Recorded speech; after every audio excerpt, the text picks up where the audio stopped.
ਪੰਜਾਬ ਦੇ ਸੰਘਰਸ਼ ਦੀ ਕਹਾਣੀ ਤੁਹਾਡੇ ਸਨਮੁਖ ਕਰਨੀ ਹੈ। ਮੈਂ ਹੁਣ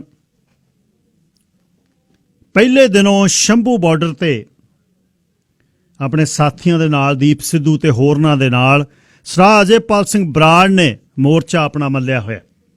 ਸਰਦਾਰ ਅਜੇਪਾਲ ਸਿੰਘ ਬਰਾੜ ਨੂੰ ਤੁਸੀਂ ਬਹੁਤ ਵਾਰ KRPI ਤੇ ਸੁਣਿਆ। ਭੂ ਰਾਜਨੀਤੀ ਦੇ ਮਾਹਰ ਨੇ। ਉਹ ਏਸ਼ੀਆ ਦੇ ਬਦਲਦੇ ਹਾਲਾਤਾਂ ਤੇ ਅਕਸਰ ਉਹ ਲਿਖਦੇ ਨੇ, ਗੱਲਾਂ ਕਰਦੇ ਨੇ। ਕਿਤਾਬ ਉਹਨਾਂ ਨੇ ਲਿਖੀ ਆ, ਜਦ ਅਬਦਾਲੀ ਦੀ ਪਾਲਕੀ ਕੰਬੀ ਹਿੱਲੀ। ਉਹ ਕੱਲ੍ਹ ਉਹਨਾਂ ਨੇ ਕੂਚ ਕੀਤਾ ਸਾਰਿਆਂ ਦੇ ਨਾਲ, ਸ਼ੰਭੂ ਤੋਂ ਕੁੰਡਲੀ ਬਾਰਡਰ ਤੇ ਪਹੁੰਚ ਕੇ ਕੁੰਡਲੀ ਤੋਂ ਵਾਪਸ ਆਏ ਨੇ, ਕਿਉਂਕਿ ਜਥੇਬੰਦੀ ਕਿਵੇਂ ਚਲਾਉਣੀ ਆ, ਕੀ ਗੱਲਬਾਤ ਕਰਨੀ ਹੈ, ਉਹ ਆਗੂਆਂ ਨੂੰ ਪਤਾ ਹੁੰਦਾ। ਉਹਨਾਂ ਨਾਲ ਕੱਲ੍ਹ ਦਾ ਸਫ਼ਰ ਰਾਦਰ ਸ਼ੰਭੂ ਜਦ ਦੇ ਉਹ ਬੈਠੇ ਆ, ਉਸ ਦੇ ਬਾਰੇ ਗੱਲਬਾਤ, ਤੇ ਉਹਨਾਂ ਦੀ ਅੱਖ ਕਹਿੰਦੀ ਕੀ ਹੈ ਕਿ ਹੁਣ ਇਹ ਕੀ ਹੋਣਾ।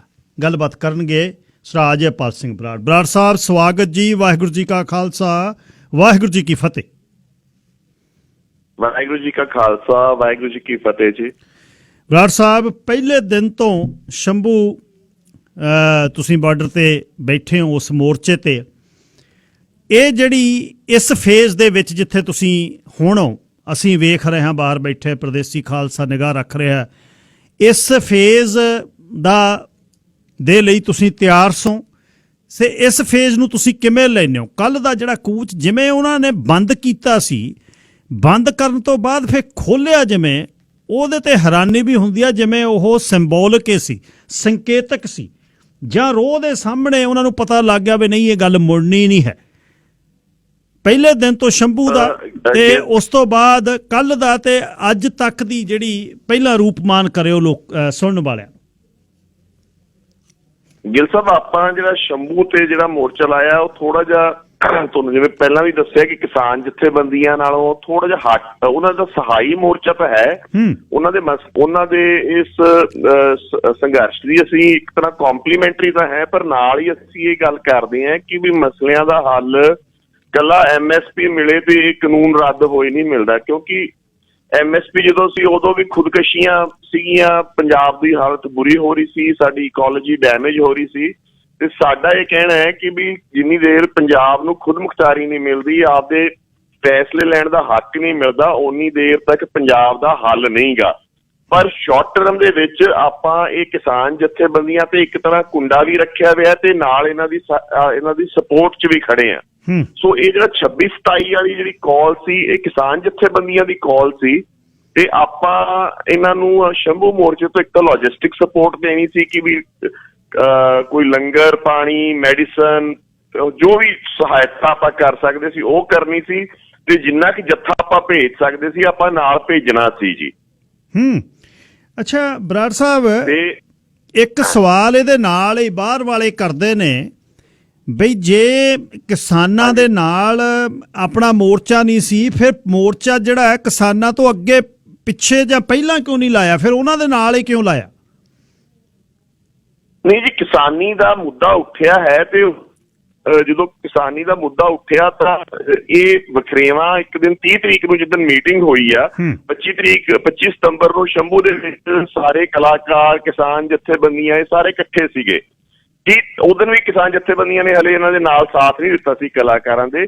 ਤੇ 30 ਤਰੀਕ ਨੂੰ ਕਿਸਾਨ ਭਵਨ 'ਚ ਮੀਟਿੰਗ ਹੋਈ ਤੇ ਜਿਹਦੇ ਵਿੱਚ ਇਹ ਡਿਸਾਈਡ ਹੋਇਆ ਕਿ ਵੀ ਕਿਸਾਨ ਜਥੇਬੰਦੀਆਂ ਨੇ, ਕਲਾਕਾਰਾਂ ਨੇ ਡਿਸਾਈਡ ਕੀਤਾ ਵੀ ਅਸੀਂ ਕਿਸਾਨ ਜਥੇਬੰਦੀਆਂ ਨਾਲ ਤਾਲਮੇਲ ਕਮੇਟੀ ਬਣਾਵਾਂਗੇ।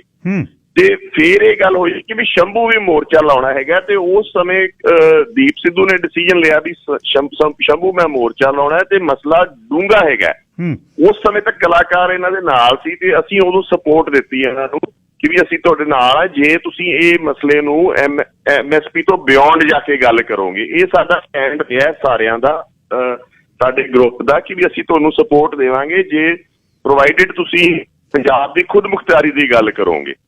ਤੇ ਪਰ ਹਾਂ, ਕਿਉਂਕਿ ਕਿਸਾਨੀ ਦਾ ਮੁੱਦਾ ਇੰਪੋਰਟੈਂਟ ਆ, ਤਾਂ ਉਸ ਸਮੇਂ ਕਿਸਾਨ ਜਥੇਬੰਦੀ, ਕਿਸਾਨ ਸੰਘਰਸ਼ ਦਾ ਵੀ ਆਪਾਂ ਸਪੋਰਟ ਦੇਣੀ ਆ।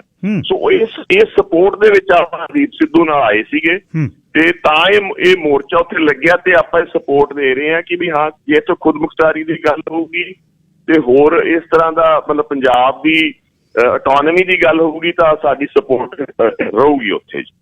ਦੀਪ ਸਿੱਧੂ ਨੂੰ ਤੁਹਾਡੇ ਗਰੁੱਪ ਦਾ ਹਿੱਸਾ ਮੰਨੀਏ ਜਾਂ ਤੁਸੀਂ ਦੀਪ ਨੂੰ ਲੈ ਕੇ ਆਏ ਹੋ ਜਾਂ ਦੀਪ ਕਰਕੇ ਤੁਸੀਂ ਆਏ ਹੋ? ਨਹੀਂ, ਇਹ ਇੱਕ ਤਰ੍ਹਾਂ ਦਾ ਤੁਸੀਂ ਇਹ ਕਹਿ ਲਓ ਕਿ ਵੀ ਐਜ਼ ਆਫ ਟੂਡੇ ਇੱਕ ਸਿੰਬੋਲਿਕ ਰਿਲੇਸ਼ਨਸ਼ਿਪ ਹੈਗਾ ਕਿ ਵੀ ਉੱਥੇ ਜੇ ਮੋਰਚਾ ਲੱਗਿਆ ਤਾਂ ਉਹਦੀ ਜਿਹੜੀ ਆਈਡੀਓਲੋਜੀਕਲ ਸਪੋਰਟ ਆ, ਜਿਹੜੀ ਉਹਦੀ ਸੋਚ ਦੀ ਸਪੋਰਟ ਆ ਤੇ ਜਿਹੜੀ ਉਹਦੀ ਲੌਜਿਸਟਿਕਸ ਦੀ ਸਪੋਰਟ ਆ, ਉਹ ਸਾਰੀ ਆਪਣਾ ਗਰੁੱਪ ਆਪਾਂ ਦੇ ਰਹੇ ਹਾਂ ਜੀ। ਜਿਵੇਂ ਮੈਂ ਨਾਲ ਆ ਜਾਂ ਇਹ ਕਹਿ ਲਓ ਵੀ ਆਪਾਂ ਨਾਲ ਖੜੇ ਆ ਇਸ ਕਰਕੇ ਕਿ ਵੀ ਇਹਦੇ ਇਕਨੋਮੀ ਦੀ ਗੱਲ ਕਰਦੇ ਆ, ਖੁਦ ਮੁਖਤਾਰੀ ਦੀ ਗੱਲ ਕਰਦੇ ਆ, ਆਪਾਂ ਉੱਥੋਂ ਤੱਕ ਨਾਲ ਚੱਲਣਾ।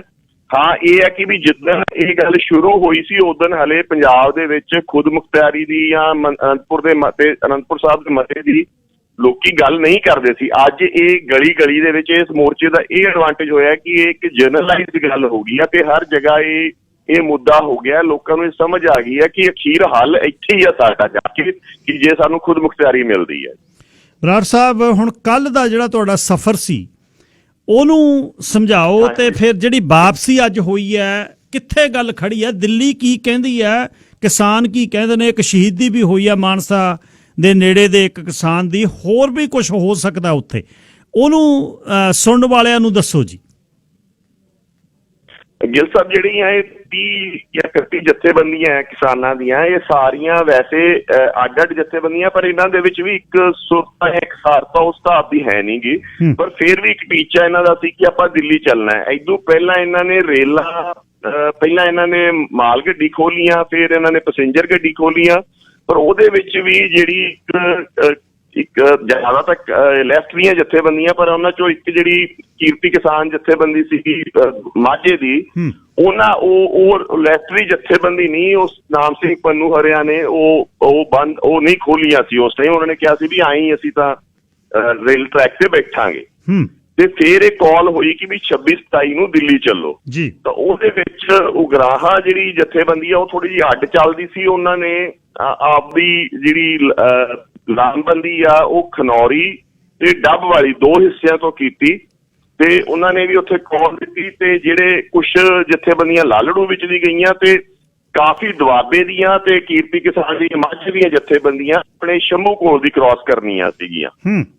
ਤੇ ਇੱਥੇ ਹਰੇਕ ਜਗ੍ਹਾ ਬੈਰੀਅਰ ਲੱਗੇ ਸੀ। ਮੈਨੂੰ ਇਹ ਨਹੀਂ ਪਤਾ, ਵੈਸੇ ਖਨੌਰੀ ਕਹਿੰਦੇ ਬਹੁਤ ਸਟਰੋਂਗ ਬੈਰੀਕੇਡਿੰਗ ਸੀ, ਅੱਗੇ ਡੱਬ ਵਾਲੀ ਸਟਰੋਂਗ ਬੈਰੀਕੇਡਿੰਗ ਸੀ ਤੇ ਆਪਣੇ ਸ਼ੰਭੂ ਦੀ ਬੈਰੀਕੇਡਿੰਗ ਕਾਫੀ ਸਟਰੋਂਗ ਸੀ। ਕੱਲ ਸਵੇਰੇ ਕੋਈ 11 ਵਜੇ ਤੱਕ, 11:15 ਤੱਕ ਉਹ ਬੈਰੀਕੇਡਿੰਗ ਸੀਗੀ। ਉਦੋਂ ਬਾਅਦ ਆਪਣੇ ਇੱਥੋਂ ਮੁੰਡਿਆਂ ਨੇ, ਮੈਂ ਨਾਲ ਸੀ ਉਹਨਾਂ ਦੇ, ਜਦੋਂ ਅਸੀਂ ਪਹਿਲਾ ਹੱਲਾ ਬੋਲਿਆ ਉਹਦੇ ਉੱਤੇ ਕਿ ਵੀ ਬੈਰੀਕੇਡਿੰਗ ਨੂੰ ਹਟਾਓ ਤੁਸੀਂ, ਤਾਂ ਉਹਨਾਂ ਨੇ ਟੀਅਰ ਗੈਸਿੰਗ ਕੀਤੀ ਤੇ ਆਪਣਾ ਪਾਣੀ ਦੀਆਂ ਬਛਾੜਾਂ ਕੀਤੀਆਂ ਤੇ ਟੀਅਰ ਗੈਸ ਸ਼ੈਲ ਜਿੰਨੀ ਦੇਰ ਪਏ ਇੱਕ ਵਾਰੀ ਪਿਛਾਂ ਹਟਣਾ ਪਿਆ, ਦੁਬਾਰਾ ਫੇਰ ਕੀਤੀ ਤਾਂ ਮੁੰਡਿਆਂ ਨੂੰ ਸਮਝ ਆ ਗਈ ਕਿ ਵੀ ਇਹ ਪਾਣੀ ਜਿਹੜਾ ਹੈਗਾ ਇਹ ਨੀਚੋਂ ਘੱਗਰ ਚੋਂ ਖਿੱਚਦੇ ਪਏ ਸੀ, ਕਿਉਂਕਿ ਉਹ ਪਾਣੀ ਜਿਹੜਾ ਕੈਮੀਕਲ ਸੀਗਾ ਰਲਿਆ ਹੋਇਆ ਤੇ ਪਾਣੀ ਜਲਨ ਕਰਦਾ ਸੀ ਜਿਹਦੇ ਤੇ ਵੀ ਪੈਂਦਾ ਸੀ, ਜਿਵੇਂ ਸਾਡੀ ਢੂਈ ਤੇ ਵੀ ਉਹਦੇ ਕਰਕੇ ਰੈਸ਼ਸ ਹੋ ਗਏ ਸੀਗੇ। ਤੇ ਉਹ ਸਾਨੂੰ ਅੰਦਾਜ਼ਾ ਹੋ ਗਿਆ ਤੇ ਉਹ ਇੱਕ ਨੌਜਵਾਨ ਨੇ ਹੇਠਾਂ ਜਾ ਕੇ ਉਹ ਪਾਈਪ ਕੱਟਦੀ ਤੇ ਉਹ ਸਮਝ ਲਓ ਇੱਕ ਵਾਰੀ ਠੱਲ ਪੈ ਗਿਆ ਉਹਨਾਂ ਦੀ ਟੀਅਰ ਗੈਸਿੰਗ ਨੂੰ ਵੀ ਤੇ ਪਾਣੀ ਦੀਆਂ ਵਿਛਾੜਾਂ ਨੂੰ ਵੀ। ਉਦੋਂ ਬਾਅਦ ਮੁੰਡਿਆਂ ਨੇ ਹੱਲਾ ਬੋਲ ਕੇ ਤੇ ਬੈਰੀਕੇਡਸ ਪੱਟ ਕੇ ਘੱਗਰ ਸਿੱਟ ਤੇ ਫਿਰ ਕਾਫੀ ਦੇਰ ਆਪਣੀ ਪਿਚਡ ਬੈਟਲ ਚੱਲੀ ਪੁਲਿਸ ਨਾਲ, ਕੋਈ 2-2.5 ਘੰਟੇ ਧੱਕਾ ਮੁੱਕੀ ਹੁੰਦੀ ਰਹੀ ਤੇ ਧੱਕ ਲਗਾਏ ਨੌਜਵਾਨ ਇੱਧਰੋਂ ਤੇ ਫਿਰ ਟਰੈਕਟਰਾਂ ਵਾਸਤੇ ਰਾਹ ਖੁੱਲ ਗਿਆ। ਫਿਰ ਪੁਲਿਸ ਦੇ ਆਈਜੀ ਨਾਲ ਗੱਲ ਕੀਤੀ, ਉਹਨੇ ਵੀ ਚਲੋ ਇੱਕ ਸਾਨੂੰ ਰਸਤਾ ਦੇਤਾ ਤੇ ਫਿਰ ਆਪਣੇ ਕਾਫਲੇ ਦਿੱਲੀ ਵੱਲ ਨੂੰ ਚੱਲ ਪਏ। ਤੇ ਉਹ ਅਸੀਂ ਉਸ ਟਾਈਮ ਇੱਥੋਂ ਨਿਕਲੇ ਜੀ ਤੇ ਉਹ ਉਸ ਸਮੇਂ ਜੋ ਕਾਫਲੇ ਚੱਲੇ ਉਹ ਫਿਰ ਹੌਲੀ ਹੌਲੀ ਕਰਕੇ ਪ੍ਰੋਸੀਡ ਹੁੰਦੇ ਗਏ। ਰਾਜ ਥਾਂ ਬੈਰੀਕੇਡਿੰਗ ਸੀ, ਪ੍ਰੋਬਲਮ ਸੀਗੀਆਂ। ਤਾਂ ਸਮਝ ਲਓ ਕਿ ਕੁਛ ਘੰਟਿਆਂ ਬਾਅਦ ਕੁਛ ਜਿਵੇਂ ਦੀਪ ਸਿੱਧੂ ਹਰੇ ਤੇ ਕੁਛ ਆਪਣੇ ਹੋਰ ਵੀ ਜਿਹੜੇ ਉਹ ਦਿੱਲੀ ਪਹੁੰਚ ਗਏ ਜੀ, ਕੁਛ ਅਸੀਂ ਪਿੱਛੇ ਸੀਗੇ ਤੇ ਇਹ ਸਵੇਰੇ ਅੱਜ ਮਤਲਬ ਦਿੱਲੀ ਸੀਗੇ, ਉੱਥੇ ਬੰਗਲਾ ਸਾਹਿਬ ਗੁਰਦੁਆਰੇ ਇਕੱਠੇ ਹੋਏ ਜਾਂ ਉੱਥੋਂ ਵਾਪਸ ਉਹਨੇ ਕੁੰਡਲੀ ਆ ਰਹੇ ਹੈਗੇ ਆ ਤੇ ਕੁੰਡਲੀ ਦੇ ਉੱਤੇ ਹੀ ਮੇਜਰ ਇਕੱਠ ਬਣਦਾ ਪਿਆ। ਹੁਣ ਹੌਲੀ ਹੌਲੀ ਟ੍ਰਿਕਲ ਹੋ ਕੇ ਹੋਰ ਟਰੈਕਟਰ ਟਰਾਲੀਆਂ ਪਿੱਛੋਂ ਆ ਰਹੀਆਂ। ਸੋ ਅਗਲਾ ਰੂਪ ਕੀ ਹੋਏਗਾ? ਮਲਵਿੰਦਰ ਸਿੰਘ ਮਾਲੀ ਉਹਨਾਂ ਨੇ ਅੱਜ ਫੇਸਬੁੱਕ ਤੇ ਲਿਖਿਆ, ਉਹ ਕਹਿੰਦੇ ਅੰਦਰ ਵੜਨ ਦੀ ਦਿੱਲੀ ਦੇ ਲੋੜ ਨਹੀਂ, ਬੈਠੋ ਹੀ ਬਾਹਰ। ਅੰਦਰ ਕੀ ਕਰਨਾ? ਅੰਦਰ ਫੜ ਕੇ ਕਿਤੇ ਜੇਲ੍ਹ 'ਚ ਦੇਣਗੇ, ਦਿੱਲੀ 'ਚ ਨਾ ਵੜੋ। ਤੁਸੀਂ ਕੀ ਸੋਚਦੇ ਹੋ?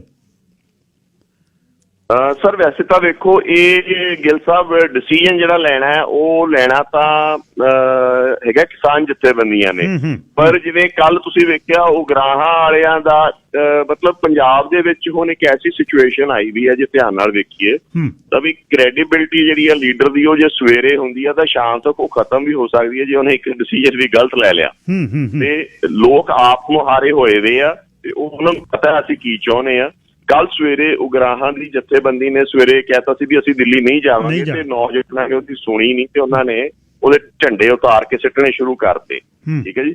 ਤੇ ਅੱਜ ਉਹਨਾਂ ਨੇ ਵੀ ਕੂਚ ਕਰਤਾ ਯਾਰ, ਪਰ ਉਹ ਬਹੁਤ ਸਲੋ ਮੂਵ ਕਰ ਰਹੇ ਆ।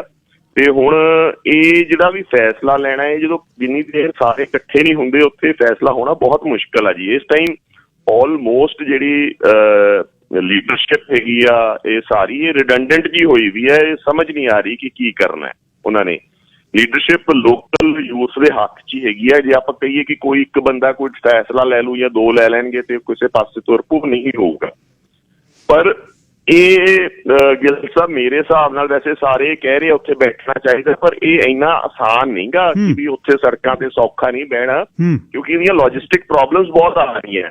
ਖਾਣੇ ਦੀ ਦਿੱਕਤ ਆਊਗੀ, ਹੋਰ ਦਿੱਕਤ ਆਊਗੀ ਤੇ ਬਹੁਤ ਲੰਬਾ ਕਾਫਲਾ। ਤੇ ਪਿੱਛੋਂ ਵੀ ਅੱਜ ਫੇਰ ਸ਼ੰਭੂ ਤੇ ਬੈਰੀਕੇਡਿੰਗ ਹੋਈ ਸੀ, ਫੇਰ ਤੋੜੀ ਗਈ, ਫੇਰ ਖੁਲਵਾਈ ਗਈ। ਇਹਨਾਂ ਨੇ ਸਾਡੇ ਲੰਗਰ ਦੇ ਉੱਤੇ ਵੀ ਟੀਅਰ ਗੈਸ ਸ਼ੈਲ ਮਾਰੇ ਆ ਹਰਿਆਣਾ ਪੁਲਿਸ ਨੇ, ਤੇ ਉਹ ਖੋਲ ਕੇ ਤੇ ਤਕਰੀਬਨ 8-10 ਹਜ਼ਾਰ ਬੰਦਾ ਅੱਜ ਵੀ ਉਸ ਰਸਤੇ ਦੀ ਆਇਆ, ਤਾਂ ਹੋਰ ਰਸਤਿਆਂ ਤੋਂ ਵੀ ਆ ਰਿਹਾ ਹੋਊਗਾ। ਸੋ ਇਹ ਇੰਨਾ ਸੌਖਾ ਨਹੀਂ। ਕਈ ਵਾਰੀ ਜਿਵੇਂ ਕੋਈ ਕਹਿ ਰਿਹਾ ਪਾਰਲੀਮੈਂਟ ਘੇਰ ਲਓ, ਕੋਈ ਕਹਿ ਰਿਹਾ ਕਿ ਉੱਥੇ ਰਸਤਿਆਂ ਤੇ ਬਹਿ ਜਾਓ। ਇਹ ਜ਼ਮੀਨੀ ਹਕੀਕਤ ਨੂੰ ਜੇ ਵੇਖੀਏ ਤਾਂ ਇਹਦੀਆਂ ਡਿਫੀਕਲਟੀਜ਼ ਇੱਕ ਦੋ ਦਿਨਾਂ ਤੱਕ ਆਪਾਂ ਨੂੰ ਸਰਫੇਸ ਹੋਣ ਲੱਗ ਜਾਣਗੀਆਂ। ਤਾਂ ਇਹ ਤਾਂ ਡਿਸੀਜਨ ਹੁਣ ਵੇਖੋ ਕਿਸਾਨ ਜਥੇਬੰਦੀਆਂ ਨੇ ਲੈਣਾ ਹੈ ਕਿ ਵੀ ਉਹ ਕਿੰਨਾ ਕੁ ਪ੍ਰੈਸ਼ਰ ਬਿਲਟ ਅਪ ਕਰ ਸਕਦੀ ਹੈ ਸਰਕਾਰ ਤੇ ਉਹ ਕੀ ਚਾਹੁੰਦੇ ਆ ਕਰਨਾ। ਕਿ ਉਹਨੇ ਕਾਲ ਜੇ ਦਿੱਤੀ ਸੀ ਤਾਂ ਉਹਨੇ ਕੁਝ ਸੋਚ ਕੇ ਦਿੱਤੀ ਹੋਣੀ ਹੈ ਨਾ ਵੀ ਆਪਾਂ ਕਿੱਥੇ ਜਾ ਕੇ ਬਹਿਣਾ ਇਸ ਤੋਂ ਬਾਅਦ। ਬਰਾੜ ਸਾਹਿਬ ਹੁਣ ਇੱਕ ਬੰਨੇ ਕਿਉਂਕਿ ਜਥੇਬੰਦੀਆਂ ਦੀ ਕੋਈ ਕਸੂਰ ਹੀ ਨਹੀਂ, ਉਹ ਖੱਬੇ ਪੱਖੀ ਉਲਾਰ ਹੋ ਕੇ ਪਿਛਲੇ 50 ਸਾਲ ਤੋਂ ਕੰਮ ਕਰ ਰਹੇ ਨੇ। ਸਾਨੂੰ ਸਾਰਿਆਂ ਦਾ ਹੀ ਆਪਾਂ ਨੂੰ ਲੀਡਰਾਂ ਦਾ ਪਤਾ ਹੈ। ਇੱਕ ਬੰਨੇ ਤਾਂ ਉਹ ਇੱਕ ਜਕਾਰੇ ਤੋਂ ਵੀ ਤੰਗ ਨੇ, ਦੂਜੇ ਬੰਨੇ ਇਕੱਠ ਦੇ ਵਿੱਚ 90% ਨੌਜਵਾਨ ਜਿਹੜਾ ਵਰਗ ਹੈ ਜਾਂ ਬਜ਼ੁਰਗ ਨੇ। ਅੱਜ ਸਵੇਰੇ 4 ਵਜੇ ਇਸ਼ਨਾਨ ਕਰ ਰਹੇ ਨੇ, ਗਾਤਰੇ ਪਾਏ ਹੋਏ ਨੇ ਤੇ ਕੋਈ ਪਾਠ ਕਰ ਰਿਹਾ ਹੈ। ਉਹ ਜਿਹੜਾ ਇਕੱਠ ਹੈ ਉਹ ਸਾਹਿਬਜ਼ਾਦਿਆਂ ਦੇ ਦਿਨਾਂ ਨੂੰ, ਇਹਨਾਂ ਦਿਨਾਂ ਨੂੰ, ਸਾਕਿਆਂ ਦੇ ਦਿਨਾਂ ਨੂੰ ਨਾਲ ਜੋੜ ਰਿਹਾ। ਇਹ ਜਿਹੜਾ ਦੋਨੇ ਪਾਸੇ ਦੀ ਫੀਲਿੰਗ ਹੈ ਤੇ ਇਹਦੇ ਵਿੱਚੋਂ ਤੁਸੀਂ ਹੁਣ ਇਸ ਨੂੰ ਕਿਉਂਕਿ ਤੁਸੀਂ ਵੱਧ ਅਧਿਕਾਰਾਂ ਦੀ ਗੱਲ, ਅਨੰਦਪੁਰ ਸਾਹਿਬ ਦੇ ਮਤੇ ਦੀ ਗੱਲ ਪਹਿਲੇ ਦਿਨੋਂ ਕਰ ਰਹੇ ਹੋ, ਭੂ ਰਾਜਨੀਤੀ ਤੇ ਤੁਸੀਂ ਪਕੜ ਹੈ, ਤੁਸੀਂ ਏਸ਼ੀਆ ਦੇ ਬਦਲਦੇ ਹਾਲਾਤਾਂ ਦੀ ਗੱਲ ਕੀਤੀ ਕਿ ਬਹੁਤ ਚੇਂਜਸ ਆ ਰਹੀਆਂ। ਤੁਸੀਂ ਸਰਾ ਮਨਧੀਰ ਸਿੰਘ ਹੋਣਾ ਨੇ, ਸਰਾ ਪਰਮਜੀਤ ਸਿੰਘ ਗਾਜ਼ੀ ਹੋਣਾ ਨੇ, ਉਸ ਤੋਂ ਬਾਅਦ ਸਰਾ ਅਜਮੇਰ ਸਿੰਘ ਹੋਣਾ ਨੇ, ਸਰਾ ਜਸਪਾਲ ਸਿੰਘ ਹੋਣਾ ਨੇ ਇਹ ਗੱਲਾਂ ਕੀਤੀਆਂ। ਹੁਣ ਇਸ ਨੂੰ ਤੁਸੀਂ ਇਹ ਬਫਰਿੰਗ ਹੈ ਜਿਹੜੀ ਆਗੂਆਂ ਤੋਂ ਦੋਨੇ ਇੱਕ ਪਾਸੇ ਤੇ ਹੋ, ਖੱਬੇ ਪਾਸੇ ਤੇ ਸੱਜੇ ਪਾਸੇ ਦੀ ਗੱਲ ਹੈ, ਤੇ ਆਮ ਲੋਕ ਫਿਰ ਕਿਵੇਂ ਫੋਲੋ ਕਰਨਗੇ? ਖਲਜਗਣ ਤਾਂ ਨਹੀਂ ਪੈ ਜਾਏਗਾ? ਤੁਸੀਂ ਕੁਝ ਕਹੋਗੇ ਤੇ ਕਿਸਾਨ ਜਥੇਬੰਦੀਆਂ ਕੁਝ ਕਹਿਣਗੀਆਂ। ਵੇਖੋ ਜੀ, ਕਿਸਾਨ ਜਥੇਬੰਦੀਆਂ ਦੀ ਜਿਹੜੀ ਲੜਾਈ ਆ, ਜਿਹੜੀ ਉਹਨਾਂ ਦੀ ਲੀਡਰਸ਼ਿਪ ਆ, ਉਹ ਤਾਂ ਰਿਆਇਤਾਂ ਦੀ ਗੱਲ ਕਰਦੀ ਹੈ ਕਿ ਵੀ ਚਲੋ ਸਾਡੇ ਤਾਂ ਜੀ ਕਾਨੂੰਨ ਲਾਗੂ ਨਾ ਹੋਣ ਤੇ MSP ਸਾਨੂੰ ਮਿਲਦੀ ਰਵੇ। ਇਹ ਮੋਟਾ ਇੱਥੋਂ ਤੱਕ ਉਹ ਖੁਸ਼ ਹੈਗੇ ਆ। ਪਰ ਜੇ ਗਿੱਲ ਸਾਹਿਬ ਉਹਨਾਂ ਦਾ ਕੇਡਰ ਵੇਖੋ, ਜਾਂ ਜਿਹੜੇ ਕੱਲ ਮੁੰਡੇ ਜਦੋਂ ਤੋੜ ਰਹੇ ਸੀ ਬੈਰੀਕੇਡ ਨੂੰ, ਜਾਂ ਜਿਹੜੇ ਚੀਜ਼ ਉਹਨਾਂ ਨੂੰ ਜੋਸ਼ ਦਿਵਾਉਂਦੀ ਸੀ ਜਾਂ ਨਾਰਾ ਲੱਗਦਾ ਸੀ, ਤੇ ਉਹ ਨਾਰਾ ਜਿਹੜਾ ਲੱਗਦਾ ਸੀ ਉਹ ਲੱਗਦਾ ਤਾਂ ਬੋਲੇ ਸੋ ਨਿਹਾਲ ਦਾ ਜਾਂ ਵਾਹਿਗੁਰੂ ਜੀ ਕਾ ਖਾਲਸਾ ਵਾਹਿਗੁਰੂ ਜੀ ਕੀ ਫਤਿਹ ਲੱਗਦਾ ਸੀ। ਬਿਲਕੁਲ। ਜੇ ਉੱਥੇ ਲੰਗਰ ਵੀ ਚੱਲ ਰਿਹਾ ਤਾਂ ਉਹ ਵੀ ਗੁਰੂ ਘਰ ਦੇ ਲੰਗਰ ਹੀ ਚੱਲ ਰਹੇ ਆ। ਜੇ ਉੱਥੇ ਹੁਣ ਗੱਲਾਂ ਹੋ ਰਹੀਆਂ ਕਿ ਵੀ ਆ ਜਿਹੜੇ ਆਪਣਾ ਸੰਤ ਸਮਾਜ ਵਾਲੇ ਜਾਂ ਇਹ ਆ, ਇਹ ਬਹੁਤ ਲੰਗਰ ਦੀ ਸੇਵਾ ਚੱਲ ਰਹੀ ਹੈ, ਖਾਲਸਾ ਏਡ ਦੀ ਸੇਵਾ ਚੱਲ ਰਹੀ ਹੈ। ਸੋ ਇਹਨੂੰ ਕਹੀਏ ਵੀ ਉੱਥੇ ਸਿੱਖ ਸਿੰਬੋਲਿਜ਼ਮ ਨੂੰ ਡਿਨਾਈ ਕਰ ਦਿੱਤਾ ਜਾਵੇ, ਉਹ ਤਾਂ ਪੋਸੀਬਲ ਹੀ ਨਹੀਂ ਗਾ। ਉਹ ਵੇਖੋ ਜਜ਼ਬਾ ਤਾਂ ਖਾਲਸਾ ਹੀ ਜਜ਼ਬਾ ਹੀ ਹੈ ਜਿਹੜਾ ਧੱਕ ਕੇ ਲਿਜਾ ਰਿਹਾ ਅੱਗੇ, ਤੇ ਉਹਨੂੰ ਡਿਨਾਈ ਨਹੀਂ ਕਰ ਸਕਦੇ ਆਪਾਂ ਉੱਥੋਂ। ਪਰ ਹਾਂ, ਕਿਉਂਕਿ ਉਹ ਜਥੇਬੰਦੀਆਂ ਉਹਨਾਂ ਦੇ ਵਿੱਚੋਂ ਕੁਛ ਲੈਫਟ ਵਾਲੀਆਂ ਤੇ ਉਹ ਇਸੇ ਕਰਕੇ ਹੀ ਫੈਸਲਾ ਜਲਦੀ ਕਰਵਾਉਣਾ ਚਾਹੁੰਦੀਆਂ, ਕਿਉਂਕਿ ਇਹ ਹੌਲੀ ਹੌਲੀ ਇਹ ਮੂਵਮੈਂਟ ਸਿੱਖੀ ਵੱਲ ਨੂੰ ਜਾ ਰਹੀ ਸੀ, ਉਧਰ ਨੂੰ ਜਾ ਰਹੀ, ਉਹ ਲੈ ਰਹੀ ਸੀ ਇਹ। ਤੇ ਉਸ ਗੱਲ ਤੋਂ ਉਹ ਸਤਰਕ ਵੀ ਹੁੰਦੇ ਆ ਜਾਂ ਇਹ ਸਮਝਦੇ ਵੀ ਆ ਪਰ ਇਹ ਗੱਲਾਂ ਅਸੀਂ ਹੁਣ ਨਹੀਂ ਕਰਦੇ, ਕਿਉਂਕਿ ਇਹ ਗੱਲਾਂ ਕਰਨ ਨਾਲ ਅਗਲਾ ਸੋਚਦਾ ਵੀ ਢਾਲ ਆ ਰਹੀ ਹੈ ਕਿਤੇ ਸੰਘਰਸ਼ ਨੂੰ, ਸਾਥ ਦੇ ਰਹੇ ਆ। ਤੇ ਇਹ ਬੜੀ ਤੁਹਾਨੂੰ ਇੱਕ ਗੱਲ ਦੱਸਦੇ, ਕੱਲ ਮੈਂ ਤੇ ਭਾਈ ਮਨਧੀਰ ਸਿੰਘ ਖੜੇ ਸੀ, ਕੋਲ ਦੀ ਗੱਡੀ ਲੰਘੀ, ਉੱਥੇ ਉਹਦੇ ਤੇ ਆਪਣਾ ਟਰੱਕ ਲੰਘੀ ਗਿਆ, ਉਹਦੇ ਤੇ ਫੋਟੋ ਲੱਗੀ ਵੀ ਸੀ, ਤੇ ਉੱਤੇ ਉਹਦੇ ਥੋੜੀ ਜਿਹੀ ਉੱਤੇ ਉਹਨੇ ਕਾਮਰੇਡਾਂ ਵਾਲਾ ਨਿਸ਼ਾਨ ਬਣਾਇਆ ਹੋਇਆ ਸੀ, ਤੇ ਆਦੀ ਜਥੇਬੰਦੀ ਦਾ ਨਾਂ ਲਿਖਿਆ ਹੋਇਆ ਸੀ। ਸੋ ਇੰਸਪੀਰੇਸ਼ਨ ਹੁਣ ਤੁਸੀਂ ਹਿਸਾਬ ਲਾ ਸਕਦੇ ਹੋ ਕਿੱਥੋਂ ਮਿਲ ਰਹੀ ਆ, ਠੀਕ ਹੈ ਨਾ, ਤਾਂ ਉਹ ਡਿਨਾਈ ਨਹੀਂ ਆਪਾਂ ਕਰ ਸਕਦੇ। ਤੇ ਉਸ ਇੰਸਪੀਰੇਸ਼ਨ ਦੇ ਸਦਕਾ ਹੀ ਅੱਜ ਲੋਕ ਵੱਧ ਰਹੇ ਆ, ਤੇ ਉੱਥੇ ਜਕਾਰੇ ਵੀ ਵੱਜ ਰਹੇ ਆ, ਉੱਥੇ ਉਹ ਸਿੰਬਲਿਜ਼ਮ ਵੀ ਦਿੱਲੀ ਦਾ ਹੈ ਕਿ ਵੀ ਖਾਲਸੇ ਨੇ ਦਿੱਲੀ ਜਿੱਤੀ ਆ ਤੇ ਅਸੀਂ ਫੇਰ ਆ ਗਏ ਆ। ਤੇ ਇਹ ਜੋਸ਼ ਤਾਂ ਉਸੇ ਜੋ ਉੱਥੋਂ ਮਿਲਦਾ ਹੈ, ਕਿਤੋਂ ਭਾਵਨਾ ਚ। ਬਰਾੜ ਸਾਹਿਬ, ਕਿਸਾਨ ਜਥੇਬੰਦੀਆਂ ਦੀਆਂ ਤਾਂ ਜਿਹੜੀਆਂ ਮੰਗਾਂ ਜਦੋਂ ਨੇੜੇ ਲੱਗੀਆਂ ਉਹਨਾਂ ਨੇ ਖੁਸ਼ ਹੋ ਜਾਣਾ। ਵੱਧ ਅਧਿਕਾਰਾਂ ਦੀ ਗੱਲ, ਸੰਤ ਜਰਨੈਲ ਸਿੰਘ ਜੀ ਖਾਲਸਾ ਪਿੰਡਰਾਂ ਵਾਲਿਆਂ ਦੀ ਗੱਲ, ਅਨੰਦਪੁਰ ਸਾਹਿਬ ਦੇ ਮਤੇ ਦੀ ਗੱਲ, ਕੀ ਪੰਜਾਬ ਦੀ ਜ਼ਮੀਨ ਬੱਤਰ ਹੈ, ਧਾਰਮਿਕ, ਸਮਾਜਿਕ, ਆਰਥਿਕ ਤੌਰ ਤੇ ਪੰਜਾਬ ਇਸ ਗੱਲ ਲਈ ਤਿਆਰ ਹੈ ਕਿ ਇਹ ਵੱਧ ਅਧਿਕਾਰਾਂ ਦੀ ਗੱਲ ਤੁਹਾਡੇ ਨਾਲ ਰਲ ਕੇ ਉਹ ਕਰੇਗਾ? ਵੇਖੋ ਜੀ, ਅਸੀਂ ਇੱਕ ਵਾਰਿਸ ਪੰਜਾਬ ਦੇ ਨਾਂ ਦੀ ਨਾਂ ਦਾ ਇੱਕ ਪ੍ਰੋਗਰਾਮ ਚਲਾਇਆ ਹੋਇਆ, ਜਿਹਦੇ ਵਿੱਚ ਹੁਣ ਆਪਾਂ ਇਹ ਗੱਲ ਕਰਦੇ ਹਾਂ ਕਿ ਵੀ ਪੰਜਾਬ ਦੇ ਵਿੱਚ ਪੰਜਾਬ ਕੇਂਦਰਿਤ, ਮਤਲਬ ਪੰਜਾਬ ਸੈਂਟਰਿਕ ਖੇਤੀਬਾੜੀ ਮਾਡਲ ਕੀ ਹੋਵੇ, ਠੀਕ ਹੈ ਜੀ। ਜਦੋਂ ਅਸੀਂ ਪੰਜਾਬ ਕੇਂਦਰਿਤ ਖੇਤੀਬਾੜੀ ਮਾਡਲ ਦੀ ਗੱਲ ਕਰਦੇ ਹਾਂ ਤਾਂ ਅਸੀਂ ਆਪਦੀ ਸੋਚ ਨੂੰ 1850 ਤੋਂ ਪੁਰਾਣੇ ਪੰਜਾਬ ਵੱਲ ਲੈ ਕੇ ਜਾਂਦੇ ਹਾਂ, ਜਦੋਂ ਪੰਜਾਬ ਦੇ ਫੈਸਲੇ ਪੰਜਾਬ ਦੇ ਲੋਕ ਆਪ ਫੈਸਲੇ ਕਰਦੇ ਸੀ। ਉਦੋਂ ਬਾਅਦ ਜਦੋਂ ਅੰਗਰੇਜ਼ ਆ ਗਿਆ ਤੇ ਚਾਹੇ ਹੁਣ ਵਾਲੀ ਸਟੇਟ ਆ ਗਈ, ਤਾਂ ਫੈਸਲੇ ਜਿਹੜੇ ਹੈਗੇ ਆ ਉਹ ਪੰਜਾਬ ਕੇਂਦਰਿਤ ਨਹੀਂ ਰਹੇ। ਸੋ ਪਹਿਲਾਂ ਆਪਾਂ ਨੂੰ ਲੋਕਾਂ ਨੂੰ ਉਹ ਸੋਚ ਤੇ ਲਿਆਉਣਾ ਪਊ। ਪਰ ਅਸੀਂ ਹੁਣ ਇਹ ਦੇਖਿਆ ਕਿ ਲੋਕ ਜਿਹੜੇ ਆਮ ਪੰਜਾਬ ਦੀ ਜਨਤਾ ਹੈ, ਉਹ ਅਸੀਂ ਉਹਨਾਂ ਮਤਲਬ ਜਿਹੜੇ ਸਟੈਪਸ ਅਸੀਂ ਲੈ ਰਹੇ ਹਾਂ, ਪੰਜਾਬ ਦੇ ਲੋਕ ਉਦੋਂ ਅੱਗੇ ਨਿਕਲੇ ਵੇ। ਉਹ ਖੁਦਮੁਖਤਿਆਰੀ ਦੀ ਗੱਲ ਗਲੀ ਗਲੀ ਚ, ਪਿੰਡ ਪਿੰਡ ਚ ਹੋ ਰਹੀ ਹੈ ਇਸ ਟਾਈਮ। ਉਹ ਮੰਨਦੇ ਆ ਕਿ ਵੀ ਇਹ ਹੱਲ ਆ, ਉਹਨਾਂ ਦੇ ਅੰਦਰੋਂ ਇਹ ਨਿਕਲਦੀ ਹੈ ਗੱਲ ਕਿ ਇਹ ਹੱਲ ਸਾਡਾ ਅਸਲ ਚ ਇਹੀ ਆ। ਹੁਣ ਗੱਲ ਇਹ ਹੈ ਕਿ ਵੀ ਜੇ ਅਸੀਂ ਪੰਜਾਬ ਕੇਂਦਰਿਤ ਮਾਡਲ ਲਾਗੂ ਕਰਨਾ ਹੈ ਤਾਂ ਉਹਦੇ ਵਾਸਤੇ ਸਾਡੇ ਕੋਲ ਰਾਜਨੀਤਿਕ ਸਪੇਸ ਚਾਹੀਦੀ ਆ, ਪੋਲੀਟੀਕਲ ਸਪੇਸ ਚਾਹੀਦੀ ਹੈਗੀ ਆ, ਸਮਾਜਿਕ ਸਪੇਸ ਚਾਹੀਦੀ ਆ। ਉਹ ਸਾਡੇ ਕੋਲੇ ਤਾਂ ਹੀ ਆਊਗੀ ਜੀ ਜੇ ਸਾਡੇ ਕੋਲੇ ਆਪਦੀ ਖੁਦਮੁਖਤਾਰੀ ਹੋਊਗੀ, ਸਾਡੇ ਕੋਲੇ ਸਾਡੇ ਫੈਸਲੇ ਲੈਣ ਦੇ ਹੱਕ ਹੋਣਗੇ। ਇਹ ਲੋਕੀ ਇਸ ਗੱਲ ਨੂੰ ਸਮਝ ਚੁੱਕੇ ਆ। ਹੁਣ ਜਿੱਥੇ ਆ ਕੇ ਗੱਲ ਅੜਦੀ ਆ, ਗਿੱਲ ਸਾਹਿਬ, ਹਰੇਕ ਅਗਲਾ ਇਹ ਪੁੱਛਦਾ ਕਿ ਭਾਈ ਸਾਹਿਬ ਤੁਸੀਂ ਇਹ ਗੱਲ ਕਹਿ ਤਾਂ ਰਹੇ ਹੋ, ਸਾਨੂੰ ਇਹ ਦੱਸੋ ਹੋਊਗਾ ਕਿਵੇਂ, ਅਚੀਵ ਕਿਵੇਂ ਕਰਾਂਗੇ, ਆਪਾਂ ਇਹਨੂੰ ਪਹੁੰਚਾਂਗੇ ਕਿਵੇਂ ਇਸ ਚ। ਸੋ ਚਾਹੇ ਮੈਂ ਆ, ਚਾਹੇ ਕੋਈ ਸਾਡੇ ਨਾਲ ਦੀਆਂ ਜਥੇਬੰਦੀਆਂ ਹੈ, ਚਾਹੇ ਕੋਈ ਹੋਰ ਬੁੱਧੀਜੀਵੀ ਆ, ਸਭ ਦਾ ਹੁਣ ਡਿਊਟੀ ਜਿਹੜੀ ਬਣਦੀ ਆ ਜਾਂ ਇੱਕ ਫਰਜ਼ ਜਿਹੜਾ ਬਣਦਾ ਉਹ ਆ ਕਿ ਲੋਕਾਂ ਨੂੰ ਉਹ ਸੇਧ ਦੇਣ ਦਾ ਕਿ ਆਪਾਂ ਕਿਹੜੇ ਰਾਹ ਤੁਰੀਏ ਕਿ ਵੀ ਸਾਨੂੰ ਇਹ ਅਚੀਵ ਕਰਨ ਵਾਸਤੇ। ਇੱਥੇ ਆ ਕੇ ਗੱਲ ਖੜੀ ਆ। ਇਹ ਸਾਡੀ ਇੱਕ ਮੋਰਲ ਰਿਸਪੋਂਸਿਬਿਲਿਟੀ ਹੈ ਕਿ ਜਦੋਂ ਇਹ ਸੰਘਰਸ਼ ਖਤਮ ਹੋ ਜਾਊਗਾ ਕਿਸਾਨੀ ਦਾ, ਜਾਂ ਇੱਥੇ ਕੋਈ ਇੱਕ ਪੜਾਅ ਆ ਜਾਊਗਾ ਇਹਦਾ, ਜਾਂ ਚਾਹੀਦਾ ਇੱਕ ਸਥਾਈ ਤਾਂ ਨਹੀਂ, ਇੱਕ ਸਮੇਂ ਦਾ ਹੱਲ ਜਾਂ ਟੈਕਟੀਕਲ ਹੱਲ ਨਿਕਲ ਆਊਗਾ, ਤਾਂ ਅਸੀਂ ਅੱਗੇ ਲੋਕਾਂ ਨੂੰ ਕਿਵੇਂ ਉਸ ਪਾਸੇ ਨੂੰ ਤੋਰ ਸਕਦੇ ਹਾਂ, ਜਾਂ ਕਿਵੇਂ ਉਹਨਾਂ ਨੂੰ ਇਹ ਗੱਲ ਤੇ ਸਮਝਾ ਸਕਦੇ ਹਾਂ ਕਿ ਵੀ ਆਪਾਂ ਕਿਵੇਂ ਲਾਮਬੰਦ ਹੋਈਏ, ਕਿਵੇਂ ਜਥੇਬੰਦ ਹੋਈਏ ਕਿ ਵੀ ਅਸੀਂ ਖੁਦਮੁਖਤਿਆਰੀ ਵਾਸਤੇ ਸਟਰਗਲ ਕਰ ਸਕੀਏ। 1947 ਤੋਂ ਲੈ ਕੇ ਵੱਧ ਅਧਿਕਾਰਾਂ ਦੇ ਚੱਲੇ ਅਲੱਗ-ਅਲੱਗ ਸੰਘਰਸ਼ ਤੇ 75 ਤੋਂ 95 ਵਾਲੇ 20 ਵਰਿਆਂ ਦੇ ਵਿੱਚ ਤੁਸੀਂ ਬਹੁਤ ਨੇੜਿਓਂ ਵੇਖਿਆ। ਪਹਿਲਾਂ ਆਪਾਂ ਸੁਣਿਆ, ਉਹ ਆਪਾਂ ਵੇਖਿਆ, ਉਹਦੇ ਸਬਕ ਨੇ ਜਿਹੜੇ ਤੁਹਾਡੇ ਜ਼ਿਹਨ ਦੇ ਵਿੱਚ ਕੀ ਨੇ? ਤੁਹਾਡੇ ਜਿਹੜੇ ਸਾਰੇ ਤੁਸੀਂ ਵੀਰ ਹੋ, ਉਹਦੇ ਤੋਂ ਦੁੱਧ ਦਾ ਸੜਿਆ ਪਾਣੀ ਨੂੰ ਫੂਕਾ ਸੰਘਰਸ਼ ਦਾ ਰੂਪ ਜਿਹੜਾ ਹੈ ਕੁਝ ਕੁ ਤੈਅ ਹੁੰਦਾ ਹੈ, ਕੁਝ ਵੇਗ ਹੈ ਜਿਹੜਾ ਉਹ ਆਪੇ ਹੀ ਹੁੰਦਾ। ਤੁਸੀਂ ਉਹਨੂੰ ਮੋੜ ਨਹੀਂ ਵਾਲਾ ਸਕਦੇ ਹੁੰਦੇ, ਕਦੇ ਕਦੇ ਇਹੋ ਜਿਹਾ ਸਮਾਂ ਆ ਜਾਂਦਾ। ਪਹਿਲੇ ਸੰਘਰਸ਼ਾਂ ਤੋਂ ਕਿਹੜੀ ਚੀਜ਼ ਦਾ ਖਿਆਲ ਰੱਖਣਾ ਚਾਹੁੰਦੇ ਹੋ ਕਿ ਜਿਹੜੇ ਇਸ ਸਮੇਂ ਮਾਯੂਸੀ ਨਾ ਹੋਵੇ? ਮੈਂ ਸਰਦਾਰ ਅਜਮੇਰ ਸਿੰਘ ਉਹਨਾਂ ਦੀ ਗੱਲ ਸੁਣ ਰਿਹਾ ਸੀ ਕਿ ਹੋ ਸਕਦਾ ਇਹਦੇ ਵਿੱਚੋਂ ਜਿਹੜੇ ਲੋਕ ਮਾਯੂਸ ਬਹੁਤ ਹੋ ਜਾਣ, ਉਸ ਨੂੰ ਕਿਵੇਂ ਦੇਖਦੇ ਹੋ? ਗਿੱਲ ਸਾਹਿਬ, ਪਹਿਲੀ ਗੱਲ ਤਾਂ ਆਪਾਂ ਜਿਹੜਾ ਪੰਜਾਬ ਦੇ ਸੰਘਰਸ਼ ਨੂੰ ਮੈਂ ਇਸ ਤਰੀਕੇ ਨਾਲ ਦੇਖਦਾ ਕਿ 1847 ਤੋਂ ਬਾਅਦ ਜਦੋਂ ਪਹਿਲੀ ਜੰਗ ਹੋ ਗਈ ਸੀ ਸਿੱਖਾਂ ਦੀ ਅੰਗਰੇਜ਼ ਨਾਲ, ਤਾਂ ਉਦੋਂ ਬਾਅਦ ਤੋਂ ਲੈ ਕੇ ਹੁਣ ਤੱਕ ਪੰਜਾਬ ਟਿਕਿਆ ਨਹੀਂ। ਠੀਕ ਹੈ, ਇਹ ਮੈਨੇਜ ਹੁੰਦਾ ਪਰ 10-20 ਸਾਲ ਪਾ ਕੇ ਪੰਜਾਬ ਉੱਠ ਖੜਦਾ, ਫੇਰ ਤੇ ਉਹੀ ਭਾਵਨਾ ਫੇਰ ਉੱਠਦੀ ਆ। ਉਹ ਕਹਿੰਦੇ ਆ ਕਿ ਵੀ ਲੋਕਾਂ ਨੂੰ ਨਾ ਪੁੱਤ ਤੇ ਰਾਜ ਜੇ ਗਵਾ ਲੈਣ ਨਾ ਤੇ ਉਹ ਭੁੱਲਦੇ ਨਹੀਂ ਕੌਮਾਂ ਨੂੰ।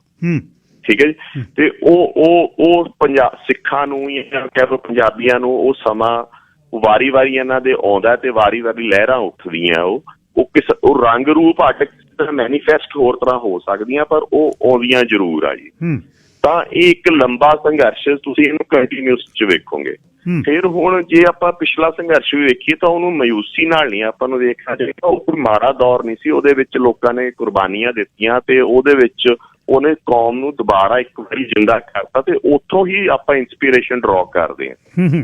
ਜੋ ਹੁਣ ਲੋਕਾਂ 'ਚ ਮੈਂ ਵੇਖਿਆ ਕਿ ਕਲੈਕਟਿਵ ਲੀਡਰਸ਼ਿਪ 'ਚ ਜੋ ਸਮਝ ਆਈ ਆ, ਜਾਂ ਜੋ ਆਪਣੇ ਲੋਕਾਂ 'ਚ ਵੀ ਮੈਂ ਵੇਖਿਆ ਹੁਣ ਪਿਛਲੇ 2 ਮਹੀਨਿਆਂ 'ਚ ਵੀ ਜੋ ਸਮਝ ਆਈ ਆ, ਉਹ ਇਹ ਆ ਕਿ ਵੀ ਕਿਤੇ ਵੀ ਲੋਕ ਸਮਝਦੇ ਆ ਕਿ ਅਸੀਂ ਵਾਇਲੈਂਸ ਨਹੀਂ ਕਰਨਾ, ਅਸੀਂ ਵਾਇਲੈਂਸ ਵਾਲੇ ਪਾਸੇ ਨਹੀਂ ਜਾਣਾ ਜਿੰਨੀ ਦੇਰ ਸਾਨੂੰ ਸੰਘਰਸ਼। ਇਹ ਨਹੀਂ ਮੈਂ ਕਹਿੰਦਾ ਕਿ ਵੀ ਵਾਇਲੈਂਸ ਨੂੰ ਆਪਾਂ ਕਹਿ ਦਈਏ ਕਿ ਵੀ ਵਾਇਲੈਂਸ ਨਹੀਂ ਹੁੰਦਾ। ਸੰਘਰਸ਼ ਦੇ ਇੱਕ ਸਪੈਕਟਰਮ ਹੁੰਦਾ, ਜੀ ਵਾਇਲੈਂਸ ਵੀ ਹੁੰਦਾ, ਨੋਨ ਵਾਇਲੈਂਸ ਵੀ ਹੁੰਦਾ।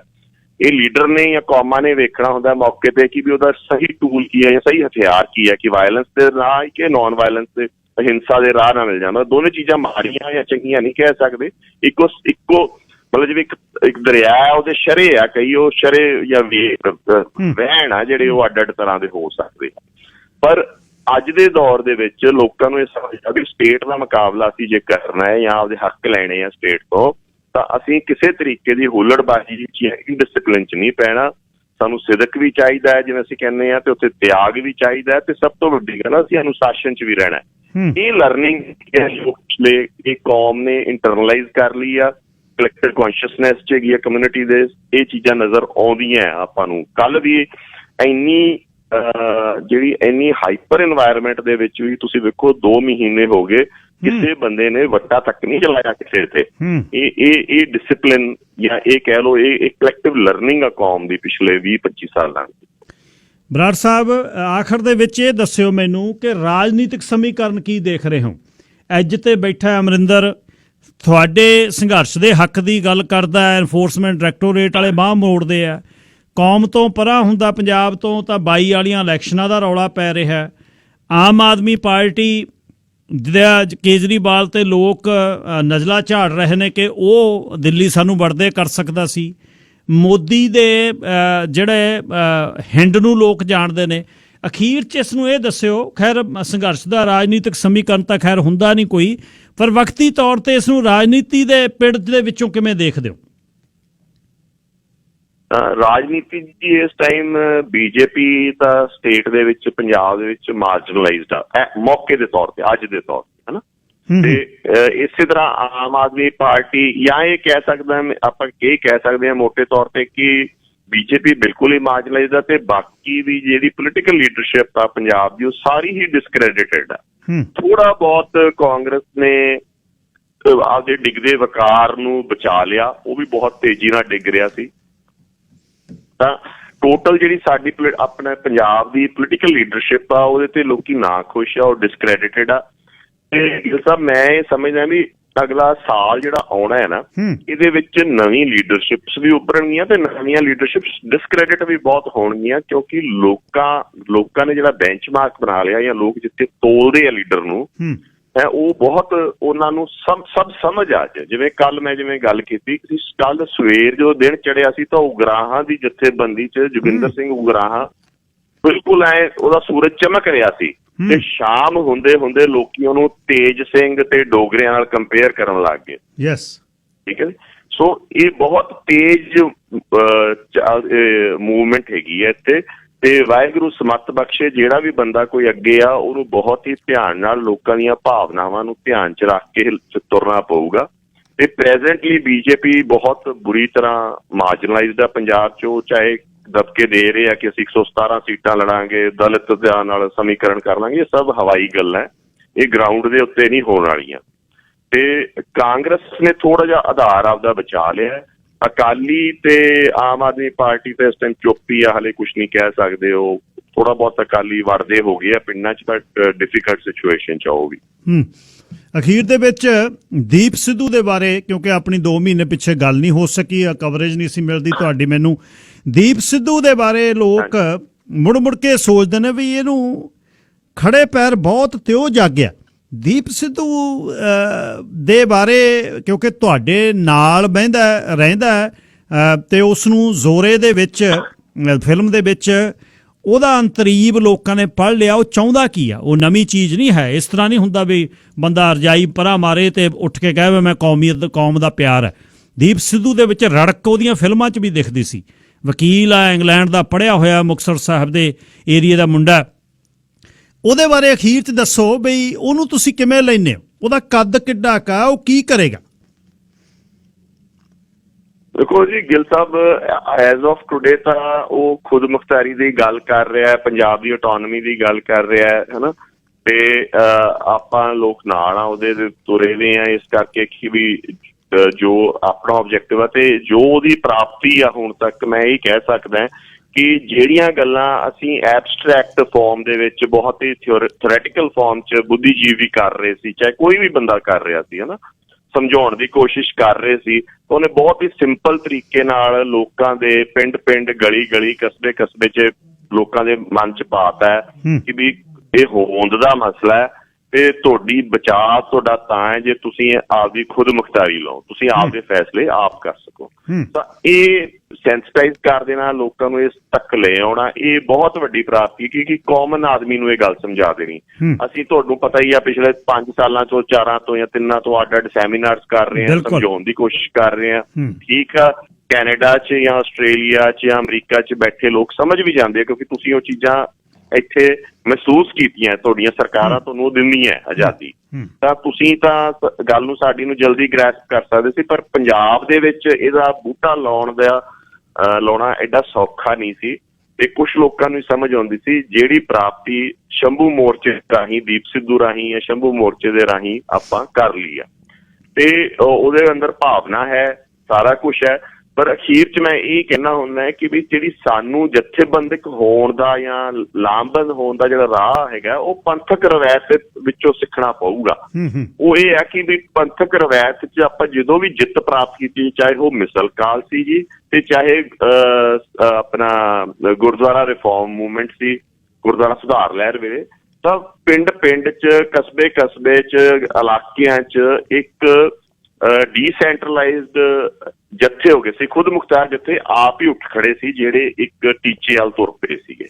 ਮਿਸਲ ਕਾਲ ਵੇਲੇ ਤੁਹਾਨੂੰ ਪਤਾ ਹੀ ਹੈ ਕਿ 66-67 ਜੱਥੇ ਸੀ, 66-67 ਜੱਥਿਆਂ ਨੂੰ ਫਿਰ 11-12 ਮਿਸਲਾਂ 'ਚ ਕੀਤਾ ਗਿਆ। ਇਸੇ ਤਰ੍ਹਾਂ ਹੀ ਜਦੋਂ ਗੁਰਦੁਆਰਾ ਸੁਧਾਰ ਲਹਿਰ ਚੱਲੀ ਤਾਂ ਬਹੁਤ ਜੱਥੇ ਸੀ। ਸੋ ਇਹ ਲੀਡਰਸ਼ਿਪ ਨੂੰ ਸਿੱਖਾਂ ਨੂੰ ਇਸ ਟਾਈਮ ਚਾਹੀਦਾ ਹੈ ਕਿ ਉਹ ਕਿਸੇ ਇੱਕ ਸਿੰਗਲ ਲੀਡਰਸ਼ਿਪ ਜਾਂ ਸਿੰਗਲ ਆਈਕਨ ਵੱਲ ਨਾ ਦੇਖਣ, ਇੱਕ ਡੀਸੈਂਟਰਲਾਈਜ਼ਡ ਥਾਂ ਉਹਨਾਂ ਦੇ ਜੱਥੇ ਉੱਠਣ ਤੇ ਉਹ ਕੋਆਰਡੀਨੇਟਡ ਕਰਕੇ ਸਿੱਖੀ ਰਵਾਇਤ ਦੇ ਹਿਸਾਬ ਨਾਲ ਆਪਦੇ ਟੀਚੇ ਵੱਲ ਵਧਣ। ਉਹਦੇ ਨਾਲ ਕੋਈ ਥਿੜਕ ਗਿਆ, ਕੋਈ ਤੁਰ ਪਿਆ, ਕੋਈ ਖੜ ਗਿਆ, ਕੋਈ ਫਰਕ ਨਹੀਂ ਪੈਣਾ। ਉਹ ਗੁਰੂ ਆਸ਼ਰੇ ਚੱਲਣਗੇ ਤਾਂ ਗੁਰੂ ਮਹਾਰਾਜ ਨੇ ਉਹ ਪ੍ਰਾਪਤੀ ਦੇਣੀ ਆ ਜਿਹੜੀ ਉਹਦਾ ਹੱਕ ਹੈਗਾ ਆਪਣਾ। ਬਰਾੜ ਸਾਹਿਬ ਧੰਨਵਾਦ ਬਹੁਤ ਤੇ ਗੱਲਬਾਤ ਆਪਾਂ ਕੀਤੀ, ਤੇ ਆਉਣ ਵਾਲੇ ਦਿਨ ਦੇ ਵਿੱਚ ਜਿਵੇਂ ਇਹਦਾ ਰੂਪ ਹੋਏਗਾ ਤੇ ਤੁਸੀਂ ਪਲੀਜ਼ ਮੇਰੇ ਨਾਲ ਸ਼ਾਮਲ ਹੁੰਦੇ ਰਹਿਣਾ। ਦੀਪ ਸਿੱਧੂ ਨੂੰ ਵੀ ਮੈਂ ਕੋਸ਼ਿਸ਼ ਕਰਦਾ ਰਿਹਾ। ਜ਼ਰੂਰ। ਵਾਹਿਗੁਰੂ ਜੀ ਕਾ ਖਾਲਸਾ। ਥੋੜਾ ਜਿਹਾ ਮੈਂ ਪ੍ਰੈਸ਼ਰ ਦੇ ਵਿੱਚ ਬੋਲ ਰਿਹਾ ਸੀ ਬਿਕੋਜ਼ ਇੱਥੇ ਠੰਡ ਬਹੁਤ ਆ। ਕੋਈ ਨਾ ਜੀ, ਧੰਨਵਾਦ ਬਹੁਤ। ਵਾਹਿਗੁਰੂ ਜੀ ਕਾ ਖਾਲਸਾ, ਵਾਹਿਗੁਰੂ ਜੀ ਕੀ ਫਤਿਹ। ਰਾਜਪਾਲ ਸਿੰਘ ਬਰਾੜ ਸ਼ੰਭੂ ਤੋਂ ਗੱਲਬਾਤ ਕਰ ਰਹੇ ਸੀ। ਆਉਣ ਵਾਲੇ ਦਿਨਾਂ 'ਚ ਫੇਰ ਉਹਨਾਂ ਨਾਲ ਗੱਲਬਾਤ ਕਰਾਂਗੇ। ਦੀਪ ਸਿੱਧੂ ਨਾਲ ਵੀ ਮੈਂ ਟਰਾਈ ਕਰ ਰਿਹਾ ਸੀ, ਦੀਪ ਸਿੱਧੂ ਹੋਣੀ ਜਿਹੜਾ ਫੋਨ ਉਹ ਥਰੂ ਨਹੀਂ ਹੋਇਆ। ਕੋਈ ਨਾ, ਸੋਮਵਾਰ ਨੂੰ ਸੀ। ਮੇਰੇ ਖਿਆਲ ਬਹੁਤ ਚੀਜ਼ਾਂ ਨੇ ਜਿਹੜੀਆਂ ਤੁਹਾਡੇ ਦਿਮਾਗ ਦੀਆਂ ਉਹ ਜਿਹੜਾ ਸੋਚ ਰਹੇ ਸੀ ਤੁਸੀਂ, ਉਹ ਕਲੀਅਰ ਹੋ ਗਈ।